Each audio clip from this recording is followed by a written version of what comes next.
ಶ್ರೀ ಗಣಪತಿ ಶಾರದಾ ಗುರುಭ್ಯೋ ನಮಃ. ಯತ್ರ ಯೋಗೇಶ್ವರ ಕೃಷ್ಣೋ ಯತ್ರ ಪಾರ್ಥೋ ಧನುರ್ಧರಃ ಶ್ರೀ ವಿಜಯ ಭೂತಿರ್ಧ್ರುವ ನೀತಿರ್ಮತಿರ್ಮಮ. ಶ್ರೋತೃಗಳಿಗೆ ಶ್ರೀ ಅಳಸಿಂಗರಾಚಾರ್ಯ ವಿರಚಿತ ಶ್ರೀ ವ್ಯಾಸ ಮಹರ್ಷಿ ಪ್ರಣೀತ ಶ್ರೀಮನ್ ಮಹಾಭಾರತದ ದ್ರೋಣ ಪರ್ವದಲ್ಲಿ ಶ್ರೀಕೃಷ್ಣನು ಜರಾಸಂಧಾದಿಗಳ ಅಸಾಧಾರಣ ಪರಾಕ್ರಮವನ್ನು ಅರ್ಜುನನಿಗೆ ತಿಳಿಸಿ ಅವರ ವಧಕ್ಕಾಗಿ ತಾನು ಮಾಡಿದ ಬೇರೆ ಬೇರೆ ತಂತ್ರಗಳನ್ನು ವಿವರವಾಗಿ ತಿಳಿಸಿದುದು ಎಂಬ 182ನೆಯ ಅಧ್ಯಾಯಕ್ಕೆ ಸ್ವಾಗತ. ಆಗ ಅರ್ಜುನನು ಕೃಷ್ಣನನ್ನು ಕುರಿತು, ವಾಸುದೇವ, ನನ್ನ ಹಿತಕ್ಕಾಗಿ ನೀನು ಜರಾಸಂಧಾದಿಗಳನ್ನು ಬೇರೆ ಬೇರೆಯಾಗಿ ಕೊಂದೆನೆಂದು ಹೇಳಿದೆಯಲ್ಲವೇ? ಅವರನ್ನು ಕೊಲ್ಲುವುದರಿಂದ ನಮಗೆ ಹೇಗೆ ಹಿತವೆಂಬುದನ್ನು ನೀನು ಆಗಾಗ ನಡೆಸಿದ ತಂತ್ರಗಳನ್ನು ತಿಳಿಸಬೇಕು ಎನ್ನಲು ಕೃಷ್ಣನು ಹೇಳುತ್ತಾನೆ, ಅರ್ಜುನ, ಜರಾಸಂಧನು, ಶಿಶುಪಾಲನು, ಏಕಲವ್ಯನು ಈಗ ಬದುಕಿದ್ದರೆ ನಿನಗೆ ಅವರಿಂದ ತಪ್ಪದೆ ಮಹಾಭಯ ಉಂಟಾಗುತ್ತಿದ್ದಿತು. ಆ ಮೂವರು ಮಹಾರಥಿಕರು, ದುರ್ಯೋಧನನು ಈಗಿನ ಯುದ್ಧದಲ್ಲಿ ಅವರನ್ನು ತನ್ನ ಕಡೆಗೆ ಸೆಳೆದುಕೊಳ್ಳದೆ ಬಿಟ್ಟಿರಲಾರನು. ಆ ಮೂವರು ನಮ್ಮಲ್ಲಿ ನಿತ್ಯ ದ್ವೇಷವುಳ್ಳವರಾಗಿದ್ದರು. ನಮಗೆ ವಿರುದ್ಧವಾಗಿ ಅವರು ಕೌರವರನ್ನು ಸೇರುತ್ತಲಿದ್ದರು. ಅವರು ಮಹಾ ಧನುರ್ಧಾರಿಗಳು, ಎಲ್ಲ ಅಸ್ತ್ರಗಳಲ್ಲಿಯೂ ಪರಿಶ್ರಮವುಳ್ಳವರು, ದೃಢವಾಗಿ ನಿಂತು ಯುದ್ಧ ಮಾಡತಕ್ಕವರು. ಅವರು ಕೌರವ ಸೈನ್ಯವನ್ನು ದೇವತೆಗಳಂತೆ ನಿರಪಾಯವಾಗಿ ರಕ್ಷಿಸದೆ ಬಿಟ್ಟಿರಲಾರರು. ಕರ್ಣನೊಡನೆ ಸೇರಿದ ಆ ಮೂವರು ದುರ್ಯೋಧನನ ಹಿತಕ್ಕಾಗಿ ಈ ಸಮಸ್ತ ಭೂಮಿಯನ್ನು ತಮ್ಮ ಪರಾಕ್ರಮದಿಂದ ತಾಪಗೊಳಿಸಬಲ್ಲರು. ಧನಂಜಯ, ಅವರನ್ನು ತಂತ್ರದಿಂದಲ್ಲದೆ ಬೇರೆ ವಿಧವಾಗಿ ಜಯಿಸಲು ದೇವತೆಗಳಿಂದಲೂ ಸಾಧ್ಯವಿಲ್ಲ. ಆ ನಾಲ್ವರಲ್ಲಿ ಒಬ್ಬೊಬ್ಬರೇ ಬೇರೆ ಬೇರೆಯಾಗಿ ಸಮಸ್ತ ಶತ್ರು ಸೈನ್ಯಗಳನ್ನು ನಾಶ ಮಾಡಬಲ್ಲವರು. ಲೋಕಪಾಲರಿಂದ ರಕ್ಷಿತವಾಗಿದ್ದ ಸೈನ್ಯಗಳು ಅವರ ಮುಂದೆ ನಿಲ್ಲಲಾರವು. ಅವರನ್ನೆಲ್ಲ ನಾನು ಯಾವ ಯಾವ ಉಪಾಯಗಳಿಂದ ಕೊಲ್ಲಿಸಿದೆನೆಂದು ತಿಳಿಸುವೆನು ಕೇಳು.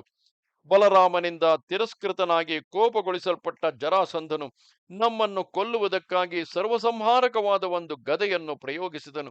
ಇಂದ್ರ ಪ್ರಯುಕ್ತವಾದ ವಜ್ರಾಯುಧದಂತೆ ಆ ಗದೆಯು ತನ್ನ ಜ್ವಾಲೆಯಿಂದ ಆಕಾಶವನ್ನೇ ಸೀಳುವಂತೆ ನಮಗಿದಿರಾಗಿ ವೇಗದಿಂದ ಬರುತ್ತಿದ್ದಿತು. ಆಗ ಬಲರಾಮನು ಆ ಗದೆಯನ್ನು ಮುರಿಯಬೇಕೆಂದು ಸ್ಥೂಣಾಕರ್ಣವೆಂಬ ಒಂದು ಮಹಾಸ್ತ್ರವನ್ನು ಪ್ರಯೋಗಿಸಿದನು. ಆ ಅಸ್ತ್ರದ ವೇಗದಿಂದ ಪ್ರತಿಹತವಾಗಿ ಆ ಗದೆಯು ಭೂಮಿಯನ್ನು ಭೇದಿಸುವಂತೆಯೂ ಪರ್ವತಗಳನ್ನು ನಡುಗಿಸುವಂತೆಯೂ ಕೆಳಕ್ಕೆ ಬಿದ್ದಿತು.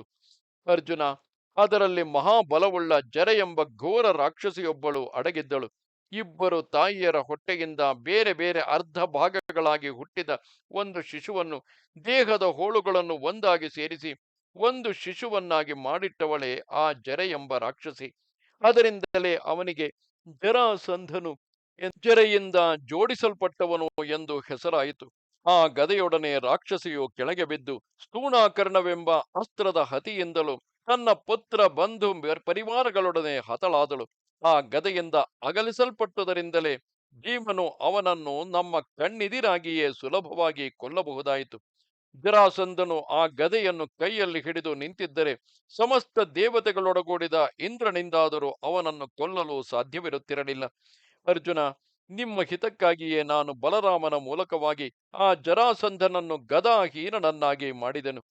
ಇದರಂತೆಯೇ ಏಕಲವ್ಯನೆಂಬ ಬೇಡನು ಕೂಡ ನಮಗೆ ಅಜೇಯನಾಗಿದ್ದನೆಂದು ತಿಳಿ. ಸತ್ಯ ಪರಾಕ್ರಮವುಳ್ಳ ಆ ಬೇಡನಿಗೆ ದ್ರೋಣನನ್ನು ಆಚಾರ್ಯನನ್ನಾಗಿ ಮಾಡಿ ತಂತ್ರದಿಂದ ಆ ದ್ರೋಣನ ಮೂಲಕವಾಗಿಯೇ ಅವನ ಹೆಬ್ಬೆರಳನ್ನು ಕತ್ತರಿಸಿಕೊಡುವಂತೆ ಮಾಡಿದೆನು. ಆ ಬೇಡನು ದೃಢ ಪರಾಕ್ರಮವುಳ್ಳವನು, ಬಹಳ ಅಭಿಮಾನವುಳ್ಳವನು, ಅಸ್ತ್ರವಿದ್ಯೆಯಲ್ಲಿ ಬೇರೊಬ್ಬ ಪರಶುರಾಮನಂತೆ ತೋರುತ್ತಿದ್ದವನು.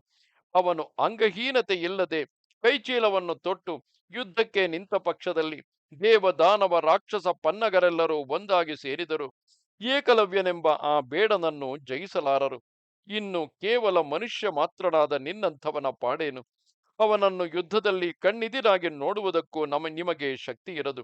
ಅವನು ಮಹಾ ಧೀಮಂತನು, ದೃಢ ಮುಷ್ಟಿಯುಳ್ಳವನು, ಪ್ರತಿದಿನವೂ ಹಗಲು ರಾತ್ರಿ ಅಸ್ತ್ರ ಶಿಕ್ಷೆಯನ್ನು ಅಭ್ಯಸಿಸುತ್ತಿದ್ದವನು. ನಿನ್ನ ಹಿತಕ್ಕಾಗಿಯೇ ಯುದ್ಧದಲ್ಲಿ ನಾನು ಅವನನ್ನು ಕೊಂದೆನು. ಇದೇ ರೀತಿಯಲ್ಲಿ ಚೇದಿ ದೇಶಾಧಿಪತಿಯಾದ ಶಿಶುಪಾಲನು ಮಹಾಪರಾಕ್ರಮಿ. ನಿನ್ನ ಕಣ್ಣಿದಿರಾಗಿಯೇ ಅವನನ್ನು ನಾನೇ ಕೊಂದೆನು. ಅವನ ಮತ್ತು ಅವನಂತಿರುವ ದೇವ ವೈರಿಗಳನ್ನು ಕೊಲ್ಲುವುದಕ್ಕಾಗಿಯೇ ನಾನು ಈ ಲೋಕದಲ್ಲಿ ಅವತರಿಸಿರುವೆನು. ಅವನನ್ನು ಕೂಡ ದೇವಾಸುರರಿಂದಲೂ ಜಯಿಸುವುದಕ್ಕೆ ಸಾಧ್ಯವಲ್ಲ. ಅದರಂತೆಯೇ ಹಿಡಿಂಬ, ಬಕ, ಕಿಮ್ಮೀರಾದಿ ರಾಕ್ಷಸರು ಈ ಯುದ್ಧಕ್ಕೆ ಮೊದಲೇ ಭೀಮಸೇನನಿಂದ ವಧಿಸಲ್ಪಟ್ಟರು. ಅದು ಕೂಡ ನಿನ್ನ ಹಿತಕ್ಕಾಗಿಯೇ. ಅವರೆಲ್ಲರೂ ರಾವಣನಿಗೆ ಸಮಾನವಾದ ಶಕ್ತಿಯುಳ್ಳವರು. ಯಾವಾಗಲೂ ಬ್ರಾಹ್ಮಣರ ಯಜ್ಞಾದಿ ಕರ್ಮಗಳನ್ನು ನಾಶಗೊಳಿಸುತ್ತಿದ್ದವರು. ಲೋಕಹಿತಕ್ಕಾಗಿ ನಾನೇ ಅವರನ್ನೆಲ್ಲ ಕೊಲ್ಲಿಸಿದನು. ಇದರಂತೆಯೇ ಘಟೋತ್ಕಚನಿಂದ ಅಲಾಯುಧನೆಂಬ ರಾಕ್ಷಸನನ್ನು ನಾನೇ ಕೊಲ್ಲಿಸಿದನು. ಆಗ ಆ ಘಟೋತ್ಕಚನನ್ನು ಕರ್ಣನ ಮೂಲಕವಾಗಿ ತಂತ್ರದಿಂದ ಕೊಲ್ಲಿಸಿದವನು ನಾನೇ. ಈಗ ಕರ್ಣನು ತಾನಿಟ್ಟಿದ್ದ ಶಕ್ತಿಯಿಂದ ಆ ಘಟೋತ್ಕಚನನ್ನು ಕೊಲ್ಲದೆ ಇದ್ದಿದ್ದ ಪಕ್ಷದಲ್ಲಿ ನಾನೇಯಾದರೂ ಅವನನ್ನು ಕೊಲ್ಲಬೇಕಾಗಿ ಬರುತ್ತಿದ್ದಿತು. ಆದರೆ ಅವನಿಂದ ನಿಮಗೆ ಆಗಾಗ ನಿಮ್ಮ ಕಷ್ಟಕಾಲದಲ್ಲಿ ಪ್ರಿಯ ಉಂಟಾಗುತ್ತಿದ್ದುದನ್ನು ನೋಡಿ ಅವನನ್ನು ನಾನು ಕೊಲ್ಲದೆ ಬಿಟ್ಟಿದ್ದು. ಈಗ ಕರ್ಣನ ಮೂಲಕವಾಗಿ ಕೊಲ್ಲಿಸಿದನು. ಆ ಘಟೋತ್ಕಚನು ಭೀಮಪುತ್ರನಾದರೂ ರಾಕ್ಷಸ ಸ್ವಭಾವಕ್ಕೆ ತಕ್ಕಂತೆ ಬ್ರಾಹ್ಮಣರನ್ನು ಯಜ್ಞಗಳನ್ನು ದ್ವೇಷಿಸತಕ್ಕವನಾಗಿ ಧರ್ಮಗಳನ್ನು ಕೆಡಿಸತಕ್ಕವನಾಗಿದ್ದನು. ಅವನನ್ನು ಅದಕ್ಕಾಗಿಯೇ ನಾನು ಕೊಲ್ಲಿಸಬೇಕಾಯಿತು. ಆ ಮೂಲಕವಾಗಿ ನಿನ್ನ ವಧಕ್ಕಾಗಿ ಕರ್ಣನು ಕಾಪಾಡಿಟ್ಟಿದ್ದ ಶಕ್ತಿಯನ್ನು ಅವನಿಂದ ಅಗಲಿಸಿದಂತಾಯಿತು. ಅರ್ಜುನ, ಯಾರು ಧರ್ಮಕ್ಕೆ ಲೋಪವನ್ನು ತರುವರೋ ಅಂಥವರೆಲ್ಲ ನನಗೆ ವಧಾರ್ಹರೇ. ಧರ್ಮ ಸಂಸ್ಥಾಪನಕ್ಕಾಗಿಯೇ ನಾನು ಪ್ರತಿಜ್ಞೆಯನ್ನು ಮಾಡಿ ಅವತರಿಸಿದವನು. ವೇದವು, ಸತ್ಯವು, ಇಂದ್ರಿಯ ನಿಗ್ರಹವು, ಶೌಚವು, ಧರ್ಮವು, ಲಜ್ಜೆ, ಧೈರ್ಯ, ತಾಳ್ಮೆ, ಸಂಪತ್ತು ಇವುಗಳೆಲ್ಲ ಎಲ್ಲಿರುವವೋ ಅಲ್ಲಲ್ಲಿ ನಾನು ನಿತ್ಯ ವಾಸ ಮಾಡುವೆನು. ಸತ್ಯವಾಗಿ ನಾನು ನಿನಗೆ ತಿಳಿಸುವೆನು. ಅರ್ಜುನ, ಕರ್ಣನನ್ನು ವಧಿಸುವ ವಿಷಯದಲ್ಲಿ ಇನ್ನು ಮೇಲೆ ನೀನು ಚಿಂತಿಸಬೇಕಾದುದಿಲ್ಲ. ಅವನನ್ನು ಕೊಲ್ಲುವ ಉಪಾಯವನ್ನು ನಾನು ನಿನಗೆ ತಿಳಿಸುವೆನು. ಭೀಮನು ಸುಯೋಧನನನ್ನು ಕೊಲ್ಲುವುದಕ್ಕೆ ತಕ್ಕ ಉಪಾಯವನ್ನು ಮುಂದೆ ನಾನು ಹೇಳಿಕೊಡುವೆನು. ಧನಂಜಯ, ಇದು ಹೀಗಿರಲಿ. ಅದು ಶತ್ರು ಸೈನ್ಯದಲ್ಲಿ ದೊಡ್ಡ ಕೋಲಾಹಲವು ಕೇಳಿಸುತ್ತಿರುವುದು. ನಿನ್ನ ಸೈನ್ಯಗಳೆಲ್ಲ ಭಯದಿಂದ ಕೆದರಿ ದಿಕ್ಕು ದಿಕ್ಕಿಗೆ ಪಲಾಯನ ಮಾಡುತ್ತಿರುವವು. ನಿಮ್ಮಲ್ಲಿ ಕಣ್ಣಿಟ್ಟಿರುವ ಕೌರವರು ನಿನ್ನ ಸೈನ್ಯವನ್ನೆಲ್ಲ ತೂರಿ ಬಿಡುವರು. ಅದು ದ್ರೋಣನು ಕೂಡ ನಿಮ್ಮ ಸೈನ್ಯಗಳನ್ನು ಬಾಣದ್ವಾರಗಳಿಂದ ದಹಿಸುತ್ತಿರುವನು ಎಂದನು. ಇದು 182ನೆಯ ಅಧ್ಯಾಯವು. ನಮಸ್ತೆ ಶಾರದೆ ದೇವಿ, ಕಾಶ್ಮೀರ ಪುರವಾಸಿನಿ, ತ್ವಾಮಹಂ ಪ್ರಾರ್ಥೆಯೇ ನಿತ್ಯಂ, ವಿದ್ಯಾದಾನಂಚ ದೇಹಿಮೆ. ನಮಸ್ಕಾರ.